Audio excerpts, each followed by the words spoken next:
دسمبر کے مہینے میں عالمی انسانی حقوق کے دن منایا جاتا ہے،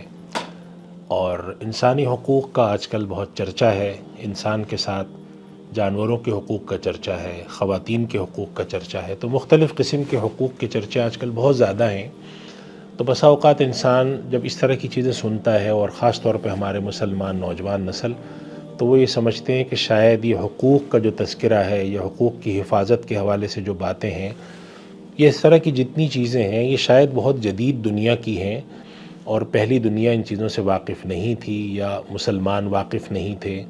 اور آج جدید دنیا اتنی تمدن اور سماجی طور پر اتنی ترقی کر کے آگے چلی گئی ہے کہ اب اس نے انسانوں کے حقوق، جانوروں کے حقوق، اور انسانوں کے اندر رہتے ہوئے خواتین کے حقوق، غلاموں کے حقوق، ملازمین کے حقوق، سب کے حقوق کے حوالے سے کوئی نئی تعبیر دی ہے، کوئی نئی بات کی ہے۔ تو یہ بات ہمیں ذہن میں رکھنی چاہیے کہ انسانی حقوق کے حوالے سے ایسا کوئی تصور جو آج پیش کیا جاتا ہے وہ بہت نیا نہیں ہے۔ یہ سارے تصورات ماضی میں بھی رہے ہیں۔ ہمارے یہاں ہمارے دین کے اندر یہ حقوق کے تصورات بڑے واضح طور پہ ملتے ہیں۔ صرف فرق اتنا ہے کہ آج اس کا نام ہیومن رائٹ رکھ دیا گیا ہے، انسانی حقوق رکھ دیا گیا ہے، خواتین کے حقوق رکھ دیا گیا ہے۔ اس کے نئی تعبیر اختیار کرنے سے یا نئی ٹرمینالوجی بنانے سے یہ مطلب کبھی بھی نہیں ہوتا کہ کوئی ایسی چیز ہے جو آج ایجاد کی گئی ہے۔ ہمارے دین نے اس پر بہت توجہ دی ہے، جانوروں تک کے حقوق بیان کیے ہیں، حتیٰ کہ جانوروں کو قربان کرنے کا جو دین میں شرعاً اجازت ہے، اس تک کے لیے یہ بات فرمائی کہ جب جانوروں کو قربان کرو تو ایسا ہتھیار، ایسا اوزار استعمال کرو جس کے نتیجے میں جانور فوراً زخمی ہو کر، فوراً ذبح ہو کر اس کی روح نکل جائے اور اس کو تکلیف نہ ہو۔ انسانوں کے حقوق کے بارے میں جو باتیں کی ہیں نبی کریم صلی اللہ علیہ وسلم نے، دنیا سے جب آپ تشریف لے جا رہے تھے تو آخری بات جو آپ نے ارشاد فرمائی، کہا کہ لوگوں الصلاۃ، دیکھو نماز کا خیال رکھنا، وما ملکت ایمانکم، دیکھو جو تمہارے ماتحت لوگ ہیں، زیر دست لوگ ہیں، تمہارے مملوک ہیں، ملازمین ہیں، ان کا خیال رکھنا۔ تو خیال رکھنے سے کیا مراد ہے؟ خیال رکھنے کی بھی اگر آپ تفصیل پڑھتے ہیں قرآن میں اور حدیث میں تو معلوم ہوتا ہے کن کن باریک باتوں کا خیال رکھا گیا ہے۔ ایک آدمی اگر آپ کے یہاں ملازمت کرتا ہے، آپ کے یہاں وہ روزانہ کی بنیاد پر، دہاڑی کی بنیاد پر کام کرنے آتا ہے، تو تعلیم یہ دی گئی کہ اگر مزدور ہے، کوئی تمہارے یہاں کام کرنے والا ہے، تو اس کی اجرت اس وقت سے پہلے دو کہ اس کے جسم پر جو لباس ہے اس کا پسینہ خشک ہو جائے۔ یعنی کہ جلدی سے تعبیر ہے کہ پسینہ خشک انسان کا تو ظاہر ہے، ایسا تو ہوتا نہیں کہ پسینہ انسان کا خشک ہی نہ ہو رہا ہو۔ پسینہ خشک ہونے سے تعبیر یہ ہے کہ جلد از جلد دو، بلا وجہ میں تاخیر نہ کرو۔ تو اگر ہم انسانی حقوق کا جائزہ لیتے ہیں تو سب سے پہلی بات یہ تصور ذہن میں رکھنا چاہیے کہ ہمارے دین نے اس کے بارے میں بڑے واضح احکامات دیے ہیں، وہ چاہے انسان کے حقوق ہوں، ملازمین کے حقوق ہوں، خواتین کے حقوق ہوں، اولاد کے حقوق ہوں، ماں باپ کے حقوق ہوں، جانوروں کے حقوق ہوں، سب کی تفصیل دی ہے۔ حتیٰ کہ اللہ کے نبی صلی اللہ علیہ وسلم نے بہتے پانی کے استعمال پر جو قدغن لگائی اور فرمایا کہ پانی کو بلا وجہ میں مت ضائع کیا کرو، یہ اسراف ہے، چاہے تم کسی ایسی نہر پہ کیوں نہ ہو کہ وہ بہتی ہوئی ہے۔ یہ بھی دراصل اگر دیکھا جائے تو اللہ نے جو انسان کو وسائل دیے ہیں ان کے بارے میں حقوق کی تعلیم تھی کہ وسائل اگر اللہ نے تمہیں دیے ہیں اور تمہارے پاس بے تحاشا وسائل ہیں تو اس کا استعمال کر کے ان کو ضائع نہیں کرو۔ ان کے بارے میں ایسا رویہ تمہارا نہیں ہو کہ تم شاید وسائل کو بے دریغ استعمال کرتے ہو۔ ایک تو یہ بات ہے مجھے ذہن میں رکھنی چاہیے۔ دوسری بات یہ ذہن میں رکھنی چاہیے کہ چاہے وہ حقوق ہوں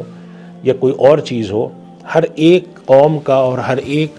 تمدن کا، ہر ایک قانونی نظام کا حقوق کا ایک الگ تصور ہوتا ہے۔ بہت ساری چیزیں جو ہمارے یہاں حقوق سمجھی جاتی ہیں شاید وہ کسی اور کے یہاں حقوق نہ سمجھی جاتی ہوں، اور بہت ساری چیزیں جو وہاں حق سمجھی جاتی ہیں وہ ہمارے دین میں حق نہ سمجھی جاتی ہوں۔ تو بحیثیت مسلمان ہمیں کیا چیک کرنا چاہیے اور ہمارا طریقہ کار کیا ہو؟ تو اس کے بارے میں ہمارے یہاں دو باتیں بیان کی جاتی ہیں، ان دو چیزوں کا خیال رکھنا ضروری ہے۔ پہلی بات تو یہ ہے کہ جن حقوق کو اسلام نے بیان کیا ہے وہ انسان کے حقوق ہیں، ان کا خیال رکھا جائے گا، ان کا اہتمام کیا جائے گا۔ نمبر دو، جو حقوق عام دنیا میں آتے ہیں، دنیا کے انٹرنیشنل قوانین سے آتے ہیں، تو ان میں سے وہ حقوق جو اسلام کی تعلیم سے متصادم نہ ہو، ان میں کوئی ٹکراؤ نہ ہو، ان میں کوئی کنٹراڈکشن نہ ہو، ان حقوق کو بھی تسلیم کیا جائے گا، اس لیے کہ وہ کسی اصول کے خلاف نہیں ہے۔ مثال کے طور پہ اگر آج کچھ لیبر لا بنتے ہیں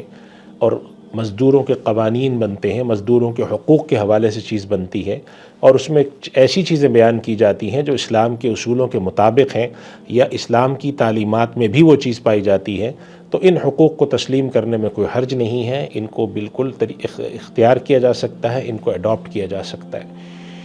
اس کے علاوہ ایک تیسری چیز ہوتی ہے کہ کچھ ایسے حقوق بیان کیے جاتے ہیں جو اسلام کے اصولوں سے متصادم ہیں۔ بسا اوقات خواتین کے کچھ ایسے حقوق بیان کیے جاتے ہیں، بسا اوقات مردوں کے کچھ حقوق ایسے بیان کیے جاتے ہیں، بسا اوقات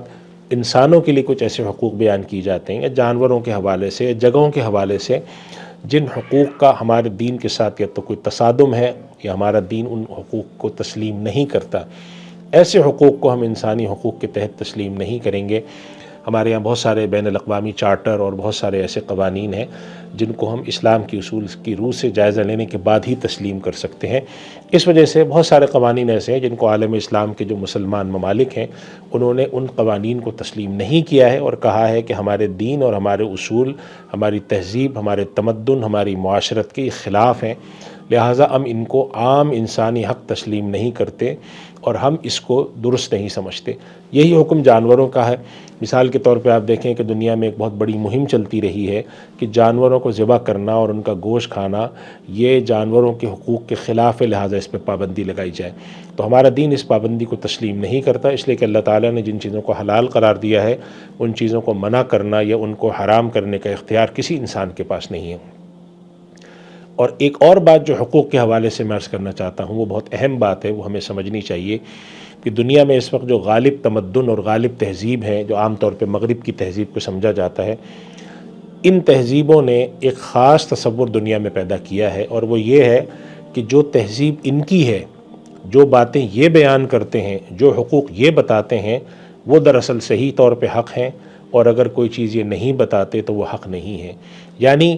جو حق کی تعریف ہے وہ ان سے لی جائے، جو رائٹس کی تعریف ہے وہ ویسٹرن قبول کی جائے، اور جتنی دوسرے دنیا کے اندر قوانین ہیں، وہ چاہے شریعہ کا قانون ہو یا دنیا کی کسی اور تہذیب کے قوانین ہو، اس کو یہ تسلیم نہیں کرتے۔ چنانچہ اسی وجہ سے آپ دیکھیں کہ اب جو شادی کے بارے میں جو حق انہوں نے تسلیم کیا ہے کہ دو مرد آپس میں شادی کر لیں، دو خواتین آپس میں شادی کر لیں،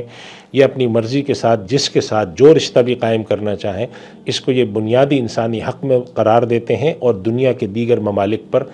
دباؤ ڈالا جاتا ہے کہ ان قوانین کو تسلیم کیا جائے۔ شرعی نقطہ نظر سے ایسے کسی قانون کو تسلیم نہیں کیا جا سکتا، اس لیے کہ ہمارا آئین بھی ہمیں یہی حکم دیتا ہے، ہمارا دین بھی ہمیں یہ حکم دیتا ہے کہ حقوق کا تصور، وہ چاہے انسانوں کے حق ہوں، چاہے جانوروں کے حق ہوں، چاہے مزدوروں کے حق ہوں، چاہے خواتین کے حقوق ہوں، چاہے مردوں کے حقوق ہوں، چاہے بیوی کے حق ہوں، چاہے میاں کا حق ہو، یہ سارے حقوق اللہ اور اس کے رسول صلی اللہ علیہ وسلم کے بیان کردہ اصولوں کے تابع ہوں گے، اور اس کے علاوہ ان حقوق کو اگر یہ حقوق ان کے خلاف ہوئے تو تسلیم نہیں کیا جائے گا۔ تو اس بنیادی تصور کے ساتھ ان حقوق کے بارے میں باتیں ذہن میں رکھنی چاہیے، اور اسی کے مطابق حقوق کے نظریے کو اور حقوق کے جو ہمارے پاس دسمبر کے مہینے میں اس کے حوالے سے گفتگو ہوتی ہیں، سیمینار ہوتے ہیں، ان کے اندر اپنا موقف کو صحیح بیان کرنا چاہیے، اور جو درست موقف ہے اس کے اوپر انسان کو بہت اٹل طریقے سے اپنی بات رکھنی چاہیے، اور صحیح اور غلط کے جو پیمانے اور معیارات اللہ اور رسول صلی اللہ علیہ وسلم نے متعین کیے ہیں ان کے مطابق عمل کیا جانا چاہیے۔ اللہ تعالیٰ ہمیں توفیق عطا فرمائے۔ وآخر دعوانا الحمدللہ رب العالمین۔ سوشل میڈیا پر سب سے قدیم اور سب سے ریلائبل برانڈ درسقرآن.com